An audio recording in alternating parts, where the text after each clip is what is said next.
연예인들 중에 신앙을 가지신 분들이 많이 있습니다. 그 중에 송은이 씨라고 혹시 아시는지요? 저랑 지금 비슷한 헤어스타일로 가지신 분이 계신데 인터넷 방송에서 자신이 어떻게 교회 다니게 됐는지 이야기를 나누는 것을 들은 적이 있습니다.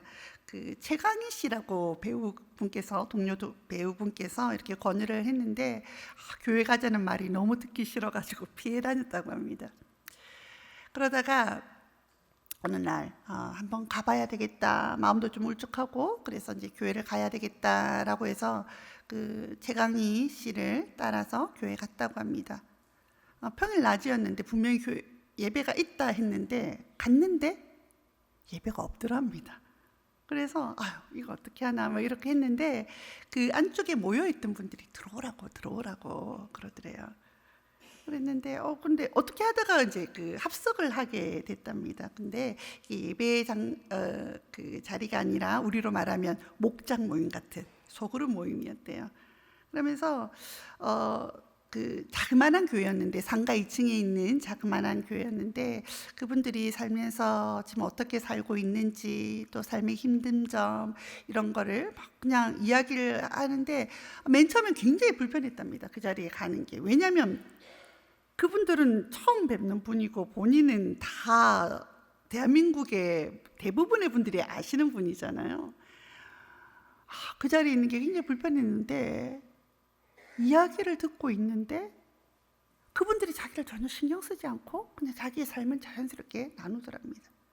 그런데 송은이 씨에게 말을 건넨 것도 아닌데 그 이야기를 듣고 있는데 눈물이 너무 주체할 수 없는 눈물이 펑펑 쏟아졌답니다. 그래서 그 길로 이제 교회를 계속 나가게 됐고 세례도 받고 지금은 이제 신실한 그리스도인이 되어서 교회를 나가고 있다라고 들었습니다. 교회는 어떤 곳일까요? 교회는 어떤 공동체인데 그렇게 아무도 모르는 곳, 그렇게 낯선 곳에 가서 그 모르는 사람의 이야기를 듣고 있는데도 눈물이 펑펑 나고 내 삶을 돌아보게 되고 또 회복하게 되는 곳일까요? 크고 화려하지 않아도 사람들은 교회를 찾아갑니다. 그리고 우리를 위로하고 회복하는 것이 교회입니다. 교회는 어떤 힘이 있고 어떤 사명이 있어 이렇게 시대와 문화를 초월해서 다른 시대, 다른 나라, 다른 계층 곳곳에서 교회가 계속 일어나고 교회로 모이고 있는 것일까요? 오늘은 교회에 대해서, 교회의 부르심에 대해서 함께 살펴보려고 합니다. 고대 로마 시대에 문서가 있는데 디오게네투스에게 쓴 편지라고 알려진 문서가 있습니다. 그 문서에는 이러한 기록이 있습니다. 좀 내용이 길어서요 제가 자막으로 준비했습니다. 제가 읽겠습니다. 기독교인들이라고 해서 자신들만의 도시를 건설해서 그곳에서 따로 사는 것도 아니고 그리스이건 이방 땅이건 자신들이 사는 곳의 방식을 그대로 따르고 있다. 그런데도 그들의 공동체는 아주 주목할 만하고 몇 가지 놀라운 특성을 보인다. 그들은 자신의 나라인 고향에 살고 있으면서도 행동을 지켜보면 나그네처럼 행동하는 것을 알 수 있다. 여기 육신을 입고 살아가는 운명이지만 육신을 쫓아 살아가지 않는 사람들이다. 이 땅에서 살아가면서도 시민권은 하늘에 두고 사는 사람들이다. 주어진 법을 준수하지만 법을 초월하는 자신들만의 삶의 방식을 가지고 있다. 모든 사람에게 사랑을 보여주지만 오히려 사람들은 그들을 핍박한다. 그들은 종종 오해를 받는다. 자신들은 가난하지만 다른 사람들을 부유케 하며 부족한 상황에서도 모든 것의 풍성함을 누릴 줄 안다. 저주를 축복으로 갚으며 핍박을 친절로 되갚는다. 긴 편지 중에서 제가 일부분만을 발췌해서 읽어드렸습니다. 초대교회 성도들은요, 겉으로 보기에는 로마 제국에서 사는 다른 사람들과 별반 다를 바가 없었습니다. 똑같은 집에 살았고 같은 옷을 입었고 로마의 보통 시민들과 같은 음식을 먹었습니다. 그들은 법을 준수했습니다. 아무도 그들을 도둑이라고 여기지도 않았고 탈세하지도 않았고 다른 사람들에게 해를 입히지도 않았습니다. 평범하게 사는데, 그런데 그들은 뭔가 달랐습니다. 그들은 이 땅의 법을 지켰지만 더 높은 법을 따르며 살았습니다. 그들은 로마 제국의 일원이었지만 이 세상은 그들의 살 곳이 영원히 살 곳이 아닌 것처럼, 이 땅을 떠날 것처럼 살았습니다. 그들은 그들의 시민권이 하늘에 있다라고 말하고 살았습니다. 그들의 선생이었다는 예수님의 가르치신 대로, 예수님께서 친히 보여주신 대로 그들은 고난을 견뎌냈고, 심지어는 자신을 박해하던 사람들을 축복하며 살았습니다. 우리 믿음의 선배들은 어떻게 그렇게 살 수 있었을까요? 오늘 본문을 통해서 초대교회 성도들이 어떻게 이러한 믿음의 삶을 살아냈는지 함께 살펴보길 원합니다. 우리 1절, 2절 말씀입니다. 함께 읽겠습니다. 그러므로 너희가 그리스도와 함께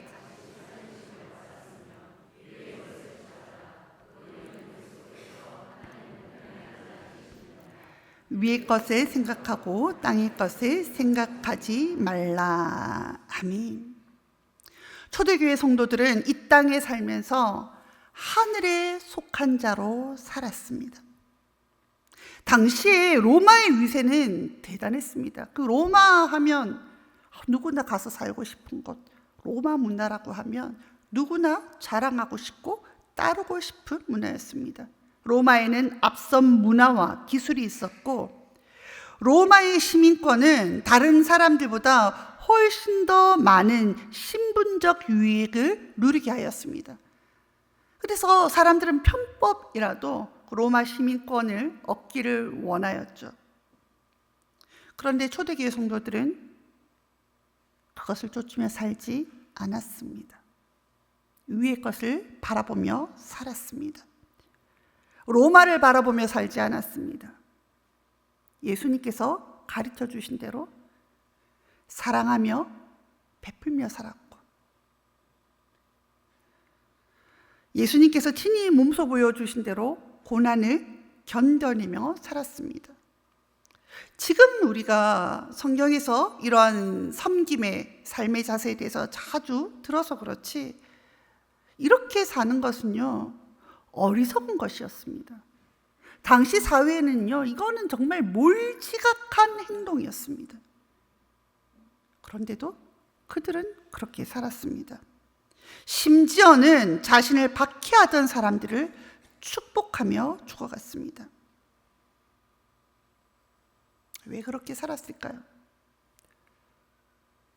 초대교회 성도들은 자신의 본성을, 이 세상의 방식을 거스르면서 자신들은 죽고 자신 속에 있는 예수 그리스도께서 사시도록 자신을 내어 드린 것입니다. 우리 3절, 4절 말씀입니다. 함께 읽겠습니다. 이는 너희가 죽었고 너희 생명이 그리스도와 함께 하나님 안에 감추어졌음이라. 우리 생명이신 그리스도께서 나타나실 그때에 너희도 그와 함께 영광 중에 나타나리라. 아멘. 초대교회 성도들에게는요, 믿음의 확신이 있었습니다. 죽음을 이기시고 부활하신 예수 그리스도께서 그들을 지키시고 함께 하시며 반드시 마지막 때에 다시 오셔서 그들을 다시 부르시며 영광스럽게 하시고 그들이 믿음으로 살아가는 그 삶을 칭찬하실 것을 믿는 부활 신앙이 있었습니다. 우리는 얼마 전 부활절을 지켰습니다. 저와 여러분도 이러한 믿음 가운데 살아가고 계십니까? 하나님께서 저와 여러분 가운데 함께 계시고 우리를 지키시고 보호하시며 마지막 날에 우리를 다시 영광 중에 살리실 것을 믿는다면 우리 또한 하나님의 뜻을 이루는 거룩한 믿음의 삶을 살아낼 수 있을 줄로 믿습니다. 부활신앙으로 주님께서 칭찬하시는, 기뻐하시는 믿음의 삶을 사는 저와 여러분 되시길 바랍니다. 사회는 어떻게 성장하고 발전할까요? 전쟁으로 영토를 확장시켜 그 나라가 발전할까요?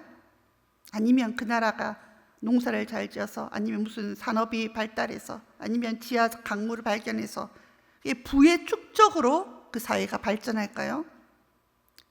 지식과 과학의 발전으로 그 사회가 나아질까요? 그럴 수 있습니다. 그것들은 많은 도움이 될 것입니다.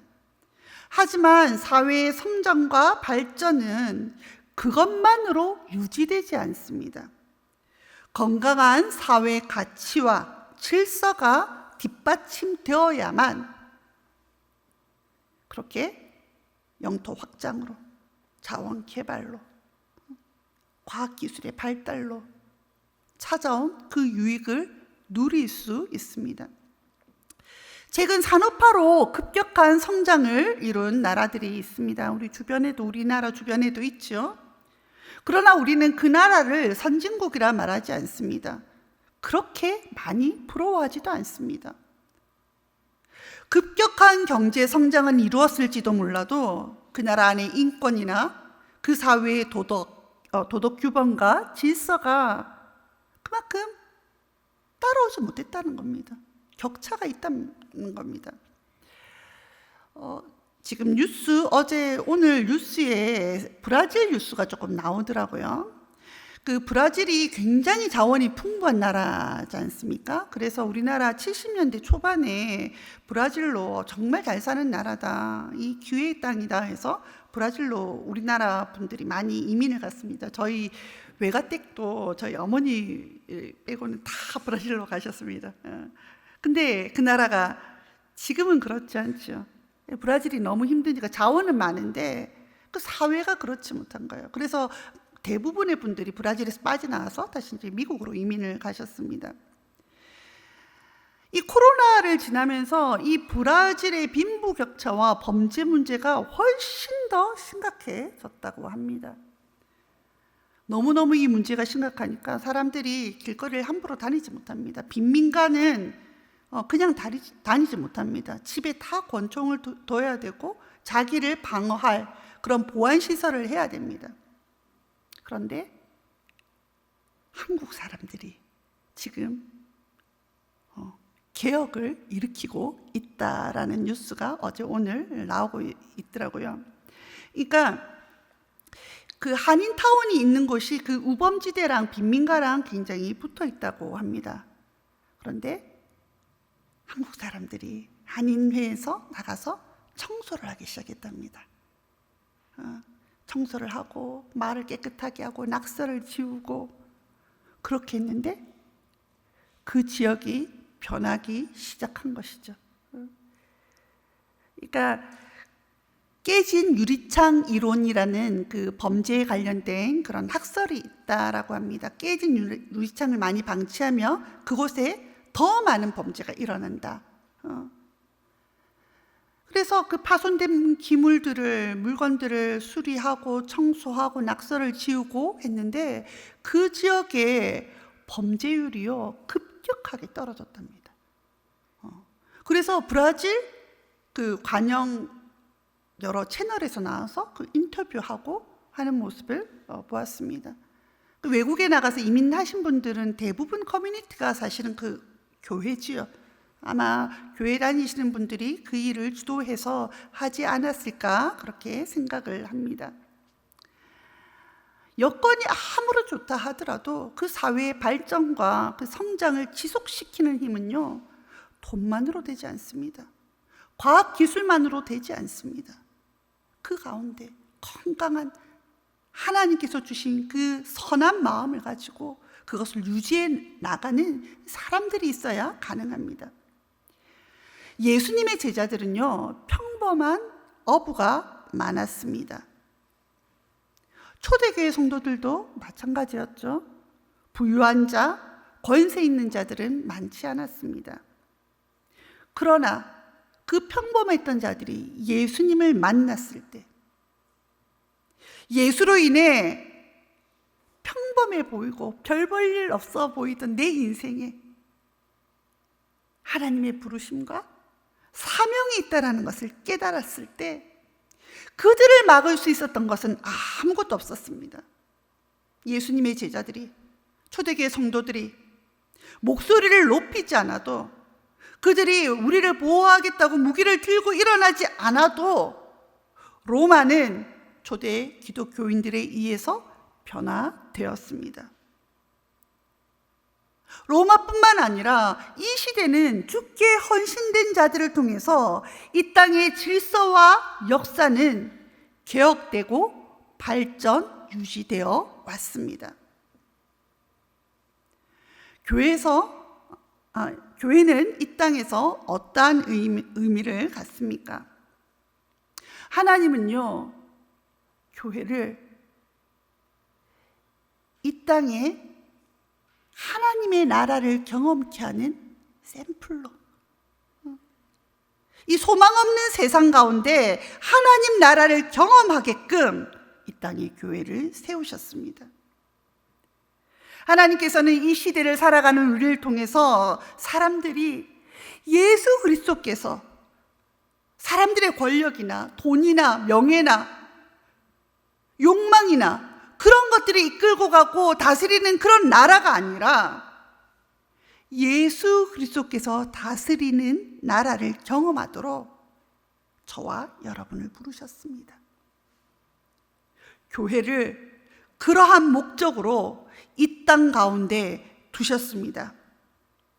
저와 여러분을 하나님께서 하나님 나라의 그 영광을 보여주는 통로로 부르셨음을 깨닫는 저와 여러분 되시길 바랍니다.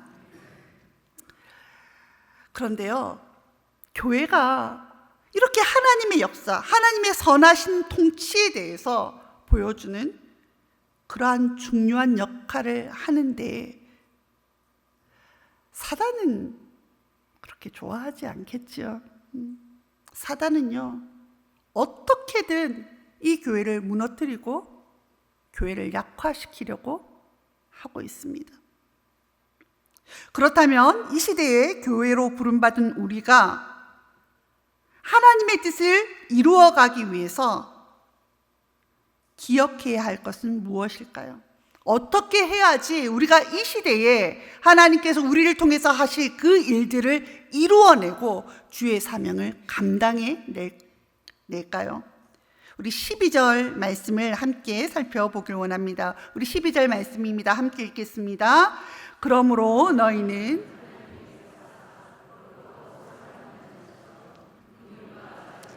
겸손과 온유와 오래 참음을 옷 입고. 아멘. 바울은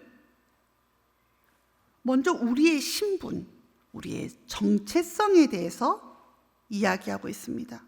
12절 상반절에서 말하는 성도는 어떠한 자입니까? 지금 바울의 기록에 의하면 성도는요, 하나님이 택하신 자입니다. 거룩함을 입은 자입니다. 하나님께 사랑받는 자입니다. 이것이 우리의 정체성입니다. 하나님의 택하심에는 후회하심이 없습니다. 하나님은요, 거룩하지 않은 우리를 불러서 하나님의 거룩을 알게 하시는 분이십니다. 그리고 하나님의 한없는 사랑을 우리에게 경험케 하시고 깨닫게 하십니다. 이것이 우리의 정체성입니다. 이것이 우리가 경험한 정체성이기에 우리는 이렇게 살 수 있습니다. 내 힘이 아닙니다. 우리는 본래 그렇지 않은 자였지만 하나님께서는 하나님의 자녀가 되는 특권을, 하나님의 거룩을 맛본 자로, 하나님의 사랑 안에 거하는 자, 회복된 자로 우리를 불러주셨습니다. 사람들은요, 자기가 갖지 않은 것을 나누어 줄 수 없습니다. 자기가 경험하지 않은 것, 자기가 전혀 모르는 것은요, 흘려보낼 수가 없습니다. 그러나 우리는 하나님 안에서 우리의 정체성이 하나님이 택하신 자, 거룩함을 입은 자, 사랑받은 자이기 때문에 우리는 그 은혜대로 살아갈 수 있습니다. 이것이 우리의 가장 기본적인 정체성입니다. 이것은요, 마음 먹는다고 얻어지는 것이 아닙니다. 정체성이라는 것은요, 우리의 행위가 어떠하건 상관없이 결코 변하지 않는 것입니다. 우리의 정체성이 우리의 행동을 결정합니다. 그래서 바울은요, 12절에 자처럼 행동하라. 뭐뭐 하는 자처럼. 어떤 자입니까? 하나님이 택하신 자, 거룩함을 입은 자, 사랑받은 자입니다. 사랑하는 성도 여러분, 사단이요, 아무리 우리를 흔들려고 해도, 우리가 아무리 낙담되고 우리가 또 신앙적으로 무너져도요, 잊지 마시길 바랍니다. 저와 여러분은 하나님이 택하신 자요, 거룩함을 입은 자요, 사랑받는 자입니다. 우리가 이것을 놓치면은요, 하나님께서 우리 가운데 이루시고자 하신 그 선한 사명을 감당할 수 없습니다. 이것은 본래 우리가 가진 것이 아니라 하나님께서 그 신분을 주셨기 때문입니다. 하나님께서 그 은혜를 우리에게 경험케 하셨기 때문입니다. 우리는요, 우리 힘으로 선한 일을 감당할 수 없습니다. 예수님께서 먼저 나를 위해서요, 그렇게 대해 주셨기 때문에, 그렇게 인정해 주셨기 때문에 우리는 다른 사람을 사랑하고 섬기고 용납하며 살아갈 수 있는 것입니다. 우리가 이 땅에서 성도로 또 교회로 살아갈 때 기억해야 하는 것이 또 한 가지 있는데, 그것은 우리가 지금 그리스도로 새 옷을 입었는가라는 문제입니다. 우리가 부유한가? 우리가 지식이 많은가? 사회적인 어떤 명예가, 권위가, 지위가 있는가? 하나님은 그런 것을 보시지 않습니다. 하나님은 교회에 다양한 모습의 성도들을 부르셨습니다. 교회에는 가난한 자도 있고요, 부유한 자도 있고요, 내성적인 분도, 저처럼 좀 성격이 급한 분들도 부르셨습니다. 하나님이 보시는 것은요, 사회적 기준이 아니라 내 죄된 옛 습관, 불평하고 판단하고 업신여기고 자랑하던 더럽고 낡은 옛 성품의 옷을 벗었는가? 옛 모습 그대로 살아가는가? 아니면 긍휼과 자비와 겸손과 온유와 오래 참음으로 그리스도로 말미암아 예수님께서 가르쳐 주신 그 성품으로 옷 입었는가 살피십니다. 우리가 예수님께 붙들림을 받은 자인 것을 깨닫는다면 우리의 옛 모습은 버리고 그리스도로, 예수님께서 우리에게 보여주신 그 복된 삶, 그 아름다운 삶을 살아내는 저와 여러분 되시길 바랍니다. 그래야 해서 우리 삶을 통해서 사람들이 예수님이 어떠한 분이신지, 하나님께서 우리를 어떻게 거룩한 존재로 만들어 가시는지 우리의 삶을 통해서, 저와 여러분의 삶을 통해서 보게 되는 은혜가 있길 바랍니다. 우리가 근데요, 우리가 어떤 옷을 입었는지 표시가 날까요? 교회에 저도 이제 항상 좀 어두운 옷을 많이 입는, 정장을 많이 입는데, 우리가 어떤 옷을 입고 있는지, 영적으로 어떤 옷을 입고 있는지 표시가 날까요? 납니다. 그죠? 우리가 뭐 특별한 영적인 은사를 가지지 않아도요, 사람을 대보면 알죠. 그죠? 특별히 우리가 좀 우리에게 불만이 있는 사람들, 좀 불편한 관계에 있는 사람들을 대할 때 다 표시가 납니다. 그런데 하나님은요, 우리가 옛모습 다 벗어버리고 그리스도로 그렇게 사랑과 온유와 겸손과 오래 참음의 그런 옷을 입길 원하고 계십니다. 우리 13절, 14절 말씀을 우리 함께 읽도록 하겠습니다. 함께 읽겠습니다. 누가 누구에게 불만이 있거든 서로 용납하여 피차 용서하되 주께서 너희를 용서하신 것 같이 너희도 그리하고 이 모든 것 위에 사랑을 더하라. 이는 온전하게 매는 띠니라. 아멘. 이 용서야말로요, 교회로 부름받은 자들의 가장 중요한 첫 번째 특성입니다. 하나님을 사랑하는 자들은요, 용서하는 자로 살아갈 수밖에 없습니다. 왜냐하면 하나님께서 우리를 위해서 해주신 첫 번째 일이 바로 예수 그리스도 안에서 속량입니다. 예수님께서 십자가에서 죽으심으로 제 값을 치루어 주시고 우리는 제 용서를 받았습니다. 그러므로 모든 성도와 교회는 교회의 가장 큰 특징은요, 용서입니다.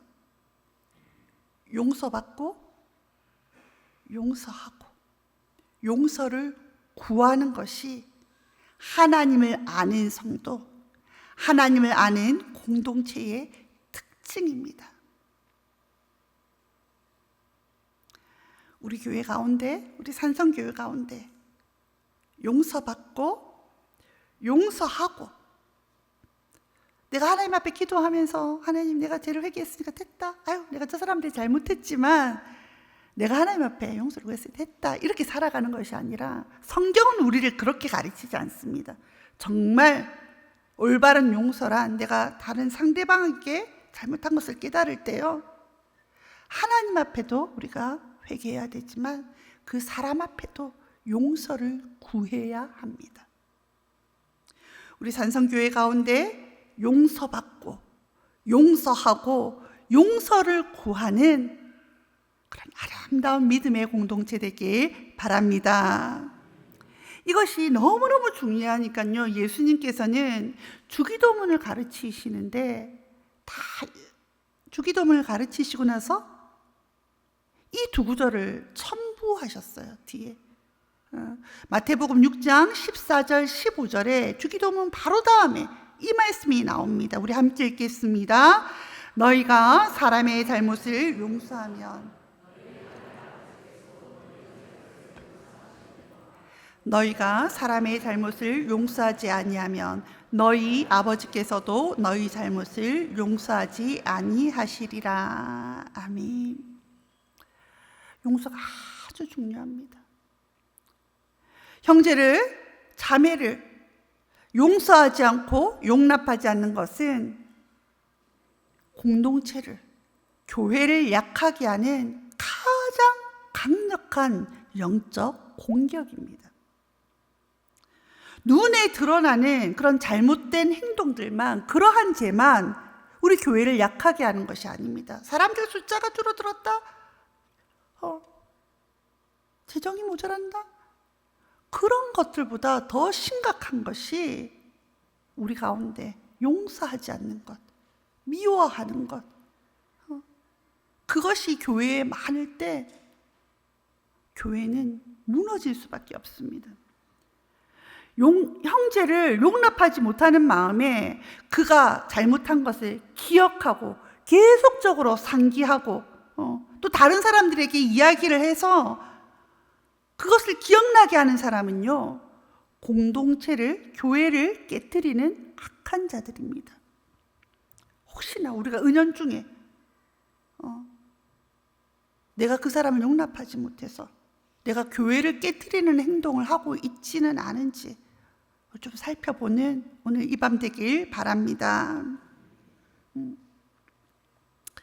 우리 마음속에요, 다른 사람을 용납하고 인정하고 그 사람을 받아내는 그러한 영성이 있어야 됩니다. 우리의 영성은요, 기도만 많이 한다고, 성경만 많이 읽는다고 형성되는 것이 아니라 실제적인 그 삶의 관계에서 하나님의 뜻, 하나님께서 원하시는 대로 살아갈 때 그때 정말 실질적인 영성이 자라납니다. 14절의 말씀은요, 사랑을 뭐라고 표현하고 있냐면 온전하게 매는 띠라고 그렇게 설명하고 있습니다. 사랑은요, 하나님의 자녀로 불려주신 우리 모두를 하나님의 그 영광을 드러내는, 하나님의 뜻을 이루는 그 공동체로 불러주실 줄로 믿습니다. 하나님은요, 우리를 이 땅에 교회로 불러주셨습니다. 하나님은 교회를 통해서 하나님 나라를 경험케 하십니다. 하나님께서 우리를 어떻게 부르셨는지 기억하며 정말 우리가 믿음으로 살아내는 저와 여러분 되길 바랍니다.